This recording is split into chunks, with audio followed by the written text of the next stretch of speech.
Today you're going to learn how to use Canva. Canva is a web page that allows you to create graphic design, imagery, in a bunch of different standardized formats. So we'll be working within this web page. Before we're able to get started, you'll need to open the Google Slide overview and video for the name tag project once this video is finished, so that as you work you can see what your requirements are so that you don't leave anything out. So when you look at this Google Slide overview and video for name tag project, you'll start out seeing part 1, requirements and idea generation. On the blue slides, the first 3 slides, you'll see your production objectives. Your objectives are to create a name tag to mark your workstation. You'll learn how to set custom dimensions in Canva by watching this video. I'll show you a couple of quick tips, tricks, and techniques for using text and shape tools to create a unique design that has layering. And then finally, I'll show you quickly in this video how to export your work properly and upload it to Canvas. Here are a few examples of how you can use shapes and layers and text to create a visually interesting name tag. Your design is going to be landscape style. It's going to look like these cards going left and right. It is not going to look like this card here where it goes up and down, but this card in the blue still had some interesting features to it, so I included it. Let's talk about some examples quickly to help you get an idea started. You can find simple icons like mountains, or you can just zigzaggy shapes in Canva. You'll also be able to find circles. These will help you create unique shapes and silhouettes like this scene here. You'll also have brush tools that you can see, or example strokes, and you can change the same brush strokes. You can change their colors so that as you layer them, they will look like different tools were used. Other things that you'll see in Canva are icons. You can use some of these free icons in Canva, which will help you maybe apply a little bit of a simple picture that might explain a little bit about you or what you're interested in. Other things that you can do to help create a unique name tag that doesn't have a lot of picture to it but still has interesting use of text is that you can actually enlarge the text and have it fill the screen like this kind of blue and pink and black example here. So these people mostly rely on using text and scale and layering of other shapes behind it to create an interesting design.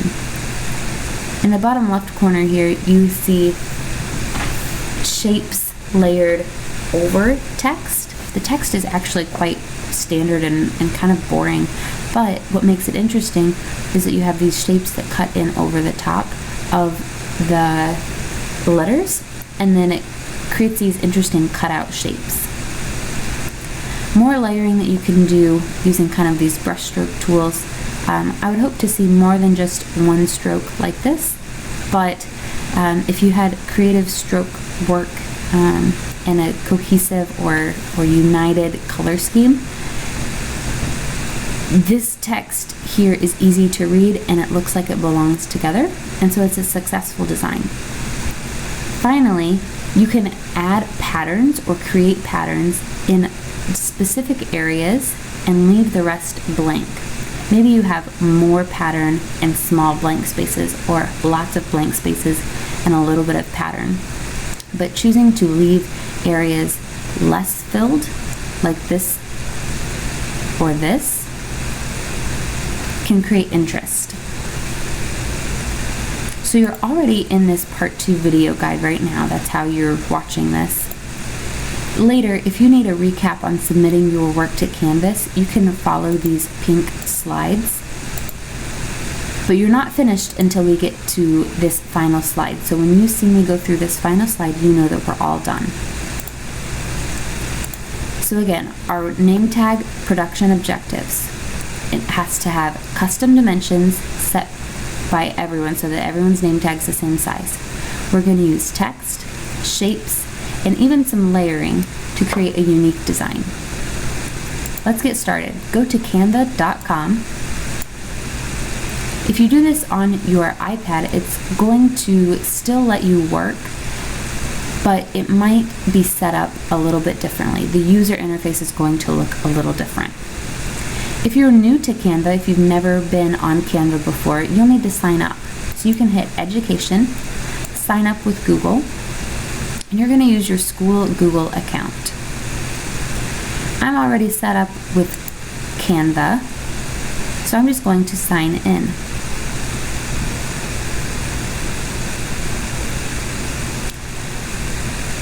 On your desktop, you're going to see this pop up. On your iPad, you'll see a screen that looks more like this. Either way, you'll be able to start a new design by either clicking the little plus sign, or on the web browser, we're going to hit Custom Dimensions. When we choose Custom Dimensions, we're going to choose to work with inches. Our product is going to be 4 inches wide by 3 inches tall. 4 inches has to go in this first box, and 3 inches has to go in the second. When we hit Create New Design, you'll be sent to a new tab, and you'll see some templates load, but your workspace is this white space over here. Before we get any farther, we're going to rename this file. So up here next to this Share and Publish, you'll be able to hit this little typing box, and you're going to call this your name. So we'll do our last name first and our first name second, and then Project 1 name tag. This will help us when we download our files and share them on Google Drive later. Let's talk about the Canvas feature or Canva features really quick. You have templates, and so you can see some kind of idea starters over here. But I don't want you to just be stuck working within these. You can create your own backgrounds, patterns, and add your own components by choosing elements. You'll see that you have photo options, graphics that you can choose from. Most of these are free. There are quite a few that you might see right away that cost money.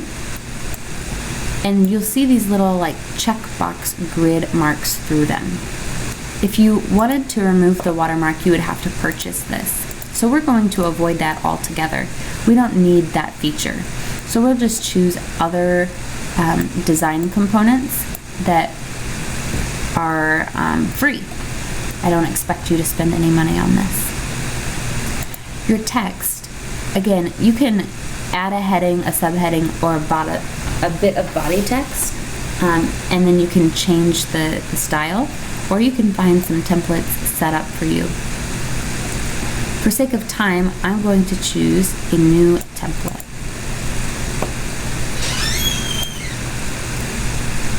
I'm going to set this over here,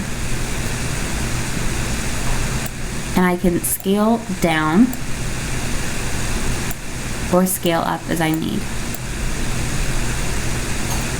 I can find these little pink hover boxes and these pink little guidelines that are going to let me register this or arrange it in a center, vertical and horizontal fashion. Or I can move this down to the bottom or the top. Most likely you won't want your text to be more than halfway off the page, because then your letters are hard to read. But some designers do like to play around with taking their text and butting them right up against the edge of the paper, or even losing a little bit of the bottom edge. You're the designer, you get to choose. Since this is a name tag, I can't keep this Happiest New Year phrase. That doesn't make any sense. So I'm going to type my name here.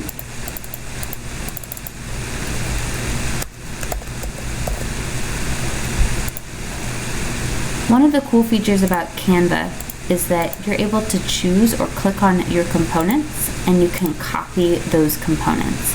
Right now it just looks like a jumbled mess. But when I highlight, I can change the color. So maybe I make it look like my text is layered over the top. This looks kind of like something straight out of the 90s.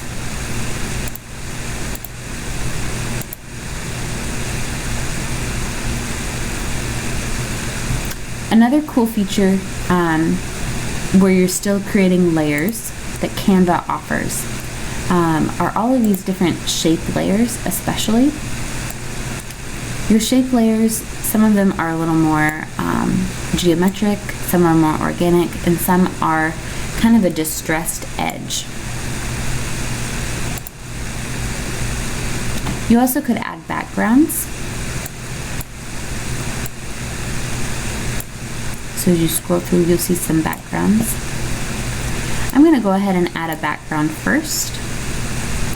If you wanted to change the color, you can click the colors and you can change them.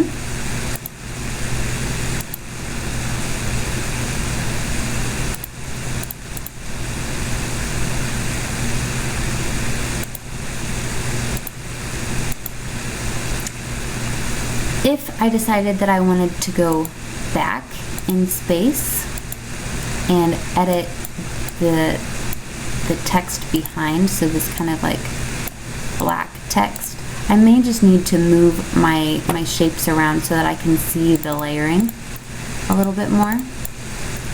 This is still wanting to only select this text, so I'm going to move this off to the side.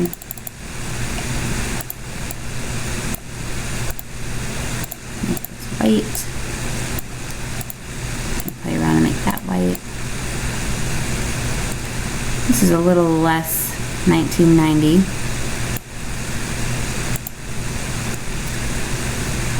If I chose this background and I liked the color but I didn't really care for the pattern, I can click on the background and get rid of that pattern, and I can create my own pattern using those same components like I was talking about, those same elements from earlier. So I can type in circle if I wanted, and I would see a whole range of circles. Again, some of them will be free, some might say they cost money, but only use the free ones.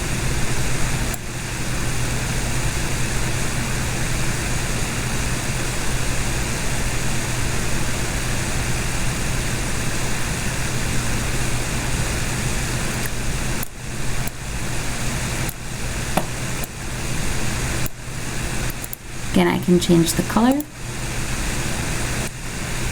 Then the cool thing about this program is that I can scale these shapes up or down as I wish.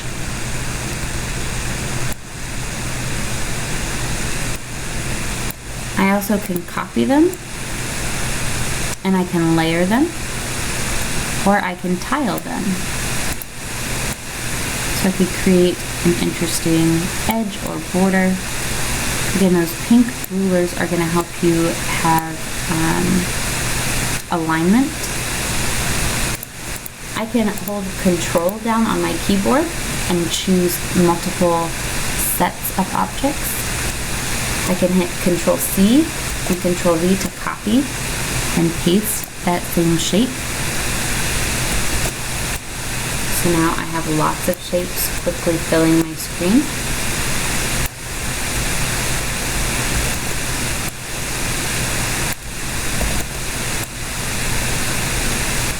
You may notice that there are a couple problems with this. My text is stuck over top, and it's not centered, or it's not off-centered. It doesn't quite fill my whole screen yet. So I could go through and select all of these shapes if I wanted to.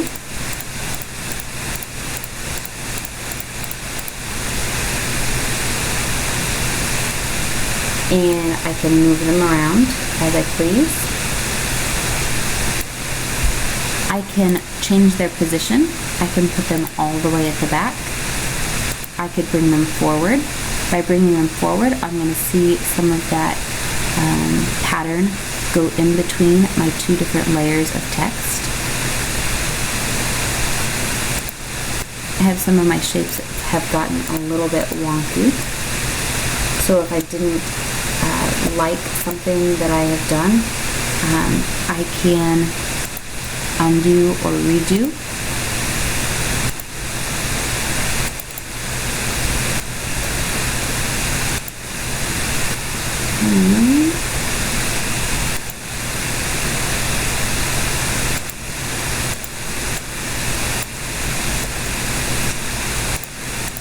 Copy that again.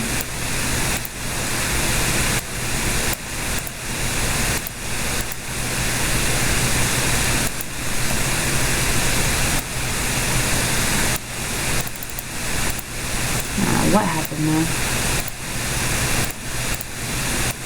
Good thing that's not too hard to get back.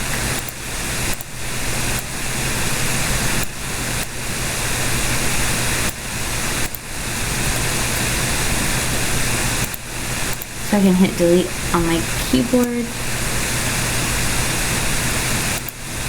and get rid of some of these other shapes for more simple design.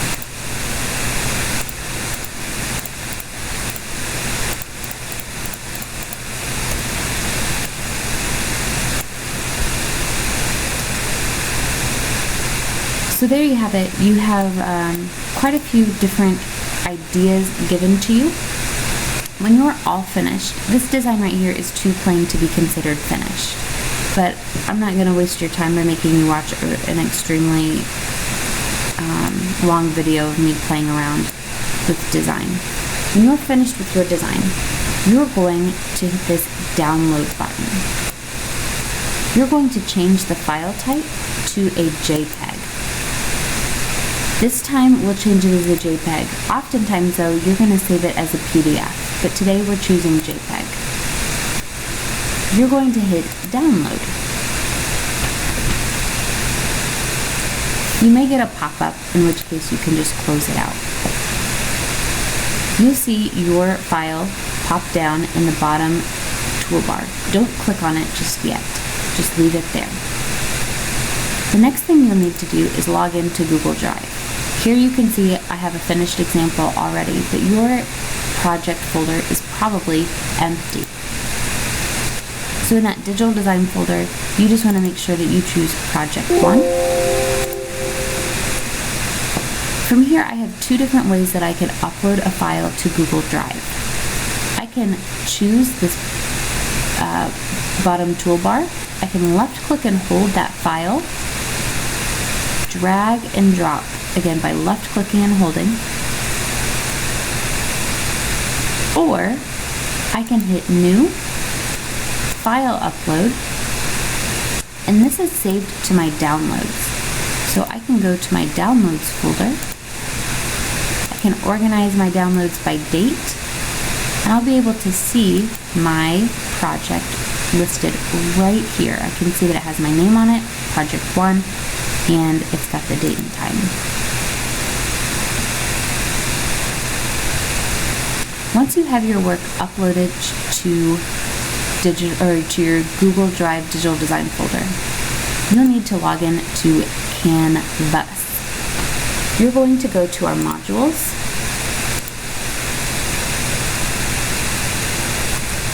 and you're going to choose this portion 5 for name tag submit. When you choose name tag submit, you'll see our rubric, so you can see how you're going to be graded.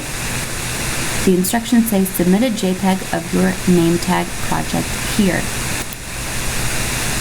We'll hit Google Drive, and from here, this is saying that I'm not allowed to sign into Google Drive while I'm pretending to be a student in this student view.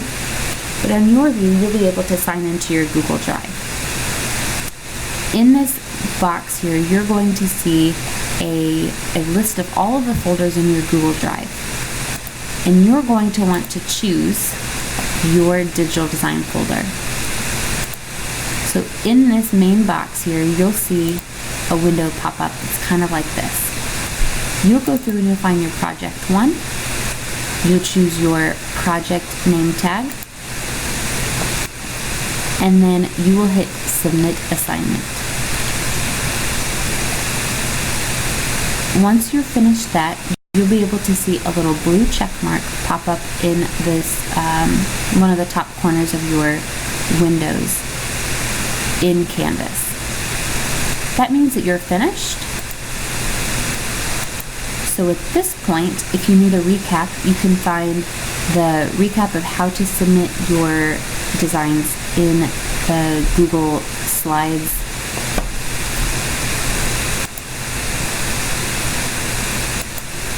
and then once you've submitted your design to Canvas, you're all finished and are ready to move on.